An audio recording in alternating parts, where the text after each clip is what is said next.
ഇതൊക്കെ കണ്ട നമുക്ക് അറബിയിട്ട് കൊണ്ടു തന്നത്. ഓ കണ്ടില്ലേ ഗൈസ് ഞങ്ങളുടെ ആർബി സുഹൃത്തിൻ്റെ സ്നേഹം. അവരുടെ വീട്ടിൽ എന്തൊക്കെ പരിപാടി നടക്കുന്നുണ്ടെങ്കിലും അന്നൊക്കെ ഞങ്ങളടുത്തും പറയും ഇന്ന് ഭക്ഷണം ഉണ്ടാക്കണ്ട, ഇന്ന് ഞാൻ ഭക്ഷണം അവിടെ എത്തിക്കും. അത് എത്തിക്കുന്നത് എങ്ങനെയെങ്കിലും അല്ല, എല്ലാം ക്ലീൻ ആൻഡ് നീറ്റായിട്ടാണ് നമുക്ക് എത്തിച്ചിരുന്നത്. ഓരോ വിഭവങ്ങളും ഓരോ പാത്രത്തിലാക്കിയിട്ടാണ് നമുക്ക് തരുന്നത്. എല്ലാത്തിൻ്റെയും ടേസ്റ്റ് പറയാമല്ലോ, ഒത്തൻറ്റിക് അറബിക് ടേസ്റ്റാണ് വരുന്നത്. ഒന്നിലധികം മസാല അങ്ങനത്തെ ഭക്ഷണങ്ങളല്ല വരുന്നത്. പിന്നെ അതിൻ്റെ കൂടെ തന്നെ സ്വീറ്റ്സ്, ഡെസേർട്ട് അതെല്ലാം വരുന്നുണ്ട്. അത് കുറച്ച് മാത്രമേ അന്ന് ഇവിടെ കാണിക്കുന്നുള്ളൂ. ഇനി ഞങ്ങൾക്ക് കിട്ടിയാൽ ഞങ്ങൾ പകുതിയിലധികം ഞങ്ങൾ അടുത്തുള്ള റൂമുകൾക്കൊക്കെ ഷെയർ ചെയ്തായിരുന്നു. നമുക്ക് ആവശ്യമുള്ള കഴിഞ്ഞ് കഴിഞ്ഞാൽ നമ്മൾ മറ്റൊരാൾക്ക് കൊടുക്കണമെന്നാണല്ലോ.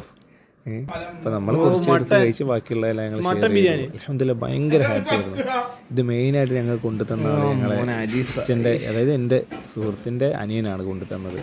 പുള്ളി ഉള്ളത് കൊണ്ടാണ് നമുക്ക് ഇത്രയധികം ഭക്ഷണങ്ങൾ അവിടെ നിന്ന് ഇങ്ങോട്ട് കിട്ടുന്നത്. എൻ്റെ ഫേവറേറ്റ് ഐറ്റമാണ് ഈ കണ്ടില്ലേ ഈ ഞാൻ കഴിക്കുന്നത്.